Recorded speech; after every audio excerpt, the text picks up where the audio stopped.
Hi, അപ്പം ഇന്ന് ഉരുളക്കിഴങ്ങ് വെച്ചിട്ട് നല്ലൊരു മെഴുകു പുരട്ടിയുടെ റെസിപ്പി ആയിട്ടാണ് വന്നിട്ടുള്ളത്. നല്ല നല്ല ടേസ്റ്റായിട്ട് നല്ല മണമൊക്കെ ഉള്ള അടിപൊളി മെഴുകു പുരട്ടിയാണ്. നമുക്കിതെങ്ങനെ ഉണ്ടാക്കുന്നത് നോക്കാം.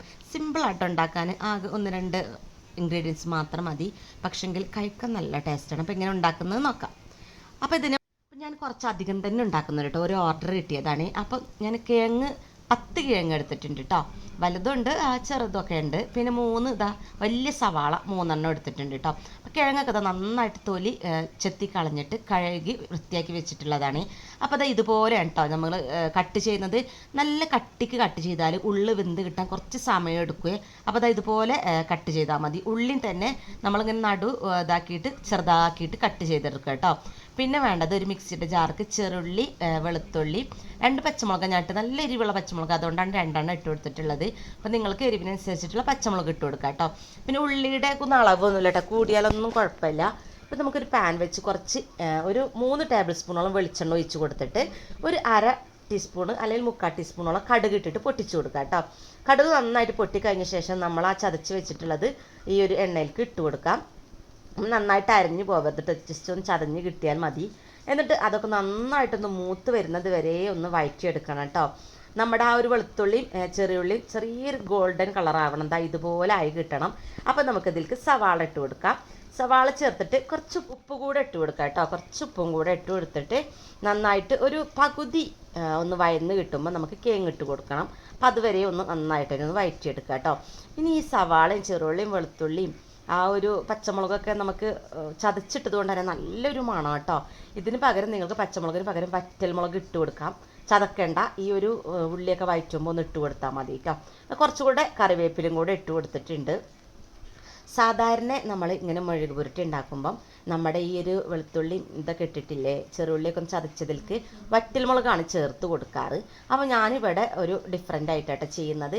ഇതാവുമ്പോൾ എന്താ വെച്ചാൽ ഒരു ബിരിയാണിയുടെ ചെറിയൊരു സ്മെല്ല് പോലെയൊക്കെ വരും കേട്ടോ. നമ്മൾ ആ ഒരു പച്ചമുളക് കൂടെ അതിൽ ചതച്ചിടുമ്പം അപ്പോൾ ഒരു വേറൊരു ടേസ്റ്റാണ്. നമ്മൾ സദ്യക്ക് വേണ്ടിയിട്ട് ഉണ്ടാക്കുകയാണെങ്കിൽ ഞാൻ ഇതൊന്ന് അടച്ച് വെച്ചിട്ട് കുറച്ച് സമയം ഒന്ന് വഴറ്റിയെടുത്തിട്ടുണ്ടായിരുന്നു കേട്ടോ. പെട്ടെന്നായി കിട്ടാൻ വേണ്ടിയിട്ടാണ്. ഇത്രയും ആയിട്ടുണ്ട്. ഒരു 1/4 ഭാഗം ഒന്ന് വഴന്ന് കിട്ടിയിട്ടുണ്ട്. ആ ഒരു സമയത്ത് നമുക്ക് കിഴങ്ങ് കൂടെ ഇട്ട് കൊടുക്കാം. കിഴങ്ങ് ഇട്ടിട്ട് പിന്നെ നമുക്ക് വേണ്ടത് മസാലകൾ എന്ന് പറയാൻ അധികമൊന്നും ഇതിലേക്ക് മസാല വേണ്ട കേട്ടോ. അറിയാലോ, മെഴുകു പുരട്ടിക്ക് നമുക്ക് ആ ഒരു ഉള്ളി ഇതിൽ കടന്നിട്ട് തന്നെ റെഡിയായി കിട്ടുക വേണ്ടത്. അപ്പോൾ ഈ ഒരു കിഴങ്ങൊക്കെയുള്ള നമുക്ക് ഉപ്പും കൂടെ ഇട്ട് കൊടുക്കാം കേട്ടോ. 1/2 ടീസ്പൂൺ ഉപ്പാണ് ഇപ്പിട്ട് കൊടുത്തിട്ടുള്ളൂ. ഇനി വേണമെങ്കിൽ ഇടാമെന്ന് വിചാരിച്ചിട്ടാണ്. ഉള്ളിക്ക് നമ്മൾ ഇട്ട് കൊടുത്തിരുന്നല്ലോ. പിന്നെ മഞ്ഞൾപ്പൊടി അതുപോലെ 3/4 ടീസ്പൂൺ മഞ്ഞൾപ്പൊടി ഇട്ടിട്ടുണ്ട് കേട്ടോ. പിന്നെ അതുപോലെ ഒരു 1/4 ടീസ്പൂണോളം കാശ്മീരി മുളക് പൊടിയാണ്. അത് നിർബന്ധമില്ല കേട്ടോ. നിങ്ങളുടെ അടുത്ത് സാധാ മുളക് പൊടിയാണെങ്കിൽ അതിരിത്തിരി ഇട്ട് കൊടുത്തോണ്ടോ, നിർബന്ധമല്ല. നമ്മൾ പച്ചമുളക് ഇട്ടുകൊണ്ടെങ്കിൽ നല്ല എരിവ് ഉണ്ടാവും കേട്ടോ.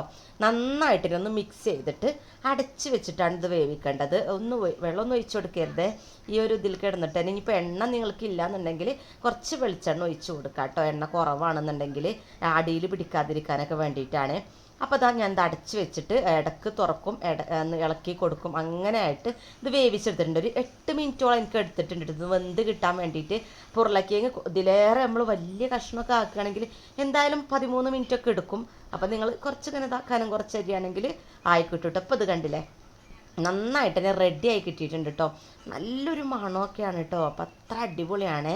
അപ്പോൾ ഞാൻ ഇതൊന്ന് സെർവ് ചെയ്ത് കാണിച്ചു തരാം കേട്ടോ. നമ്മൾ അത്രയും 10 ഉരുളക്കിഴങ്ങ് എടുത്തിട്ട് ഈ ഒരു പാത്രം നിറയെ നമുക്ക് കിട്ടിയിട്ടുണ്ടായിരുന്നു. അപ്പോൾ വീട്ടിലൊക്കെ ഉണ്ടാക്കുകയാണെങ്കിൽ ആകെ 3 4 അത്രയൊക്കെ ഉരുളക്കിഴങ്ങ് എടുത്താൽ മതിയാവും കേട്ടോ. ഒരു ദിവസം ഉച്ചയ്ക്ക് കഴിക്കാനൊരു 4-5 പേർക്ക് കഴിക്കാനുണ്ടാവും. ഒരു 4 5 ഉരുളക്കിഴങ്ങ് എടുത്താൽ അപ്പോൾ നിങ്ങൾ അത്രയൊക്കെ എടുത്താൽ മതി. കുറേ എടുക്കേണ്ട ആവശ്യം വരില്ല കേട്ടോ. ഇതിപ്പോൾ നമുക്ക് കുറേ ആൾക്കാർ കഴിക്കാനുള്ളത് കൊണ്ടാണ് ഇത്രയും എടുത്തിട്ടുണ്ടായിരുന്നത്. അപ്പോൾ നിങ്ങൾ എന്തായാലും ഒന്ന് ട്രൈ ചെയ്ത് നോക്കുക കേട്ടോ. അടിപൊളിയാണ്. ചോർക്ക് അല്ലെങ്കിൽ ചപ്പാത്തി എന്തൊക്കെ കൂടെ കഴിക്കാൻ പറ്റുന്ന ഒരു ഐറ്റം കൂടെയാണ് കേട്ടോ. നിങ്ങൾ ട്രൈ ചെയ്തിട്ട് ഫീഡ്ബാക്ക് അറിയിക്കുക. അപ്പോൾ പുതിയ വീഡിയോ ആയിട്ട് വീണ്ടും കാണാം. ബൈ.